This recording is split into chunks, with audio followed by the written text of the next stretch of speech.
Hello you, it's me. Just finished reading this, so we're going to talk today about Mordew by Alex Pheby.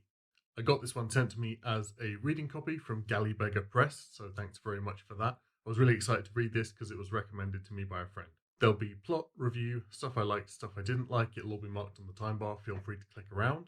This is set in the city of Mordew, which is surrounded and protected by an impenetrable sea wall. It's ruled over by the Master, who uses his strange magics to protect the city from the daily onslaught of attacks by the Mistress of Malakoi, and oversees it all from his manse in the centre of the city of Mordew, accessible only by a winding road made of glass that snakes through the skies above the city. He regularly sends his agents down to purchase or lure children to his mansion with the promise of a better life, money returned to the family, and people in the city close to the Master's manse live in luxury, enjoying the benefits of trade, enjoying the protection of his magic.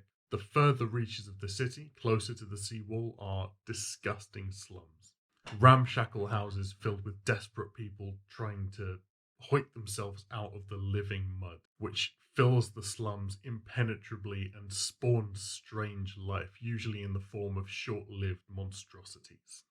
Nathan Treves' father lies dying, pulled to piece by lungworms from the inside out, and all the while he begs Nathan not to use his strange powers, his spark, which allows him to warp reality, to pull things from the living mud big enough to essentially skin and sell for leather for his family.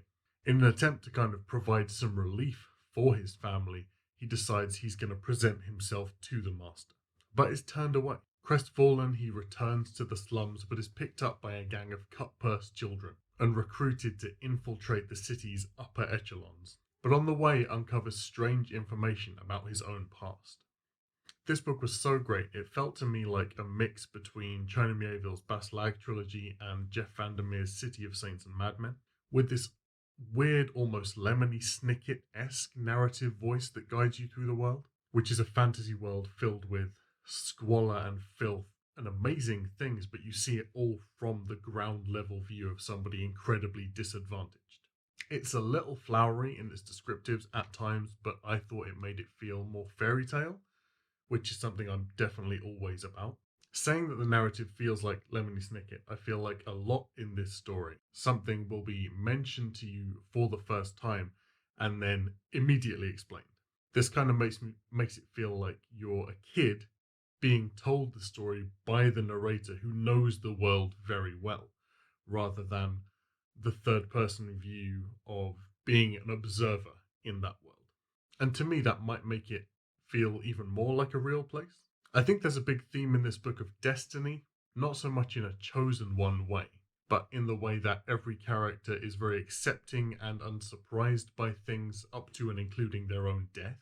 The author doesn't pull their punches either with killing people in this book.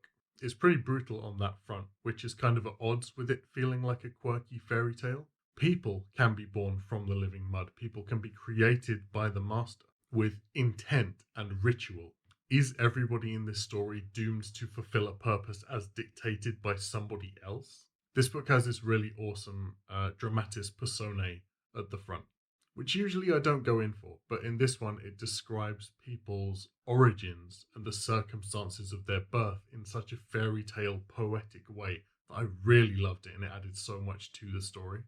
An odd thing in this book is the author's opening statement that if you don't understand something, you can look it up in the glossary at the back, which is big, it's a large glossary, and that he thinks it's probably a better experience if you remain blind to the inner workings of things, as the main character would be.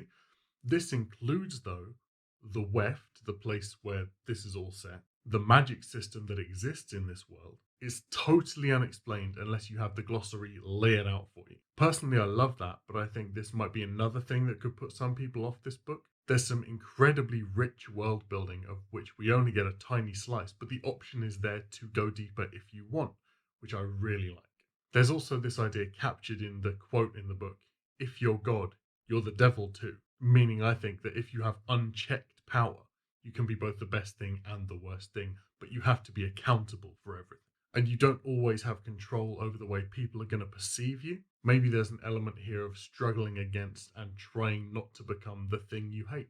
This book also does such a fantastic job of making you really like objectively horrible people, of keeping you guessing as to everyone's motives. It keeps everybody's level of involvement in the main story very unclear. The Master is painted as a mythical figure uh, who everybody's sort of in reverence of, but then in his interactions with Nathan, he's almost fatherly, and you really start to enjoy him. But there's this background hum of, if he has all this power, why is everybody living in slums and dying of lungworm infections? Why does he allow the filth that persists? And it really keeps you off balance with a lot of characters in this way. And the filth itself, it does such a good job of making horrific.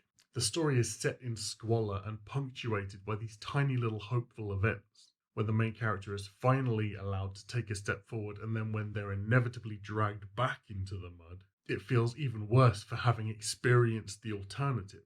And there's this really mixed feeling towards the mud, towards the filth, of both resentment and reverence. Maybe the fact that it spawns living things, that life is so cheap in this world, is something that leads to the cast having such little reaction towards death and loss of life. One thing I really liked about this book was that it acknowledged, even though the main character's situation is horrible, it would have been even worse if he was born female. And the fact that he is a boy probably is the only tiny little thing that allowed him to climb out of his current situation at all.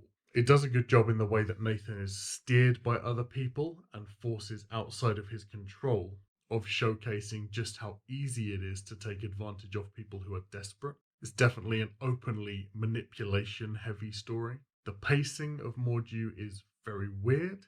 The different acts of the story have very different feelings to me. In the first half of this book, there are these story segments told by a character called Joes that somehow, with their story within a story feeling, make the overall thing much more fairy tale than it would have been. And as they uncover plots and plans in the first half, there's this rising crescendo of more and more things happening, you understanding more and more, and then bam, it cuts off. And then the second half opens with a completely different pace. In the first half, it's squalor and despair turned up to the absolute maximum. And in the second half, it very slowly does the same with mania and violence. So you're going into this initially very quiet second half filled with adrenaline from the end of the first half. And with that, you're probably noticing and picking up more small things. I think cutting the story in this way only did good things for it. And honestly, I think it made me more invested in what was going on in part two. Stuff I didn't like.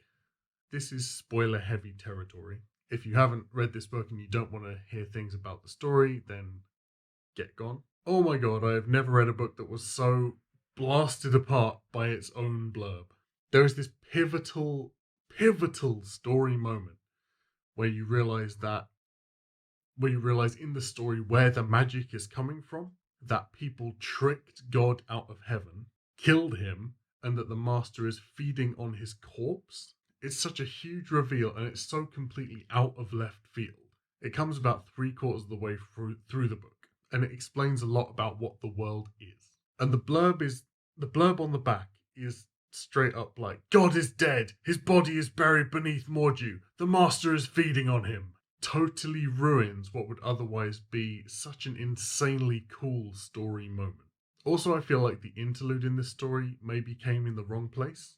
Rather than being between the two halves of the book where the tone shifted, it came halfway through sort of the second act of the book. The chapters in this book are very short, they're like 2 to 5 pages.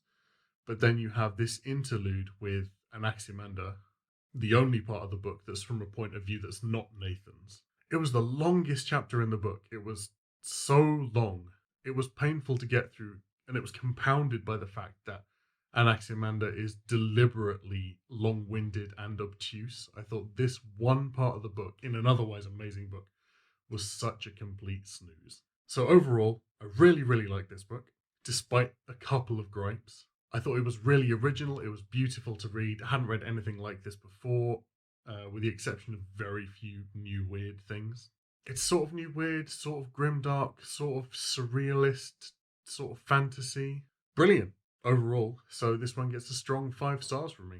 So thanks for tuning into this review. If you like sci-fi, you can join our Interstellar Book Club. That's linked down below. Don't forget to follow me on Twitter and Goodreads, also linked down below. I've got Instagram now, so I'll link that as well. If you want to join us on our Dark Tower year-long 2022 read-along, then feel free to. The link to that Discord is there too. And I'll see you soon for the next review. Bye.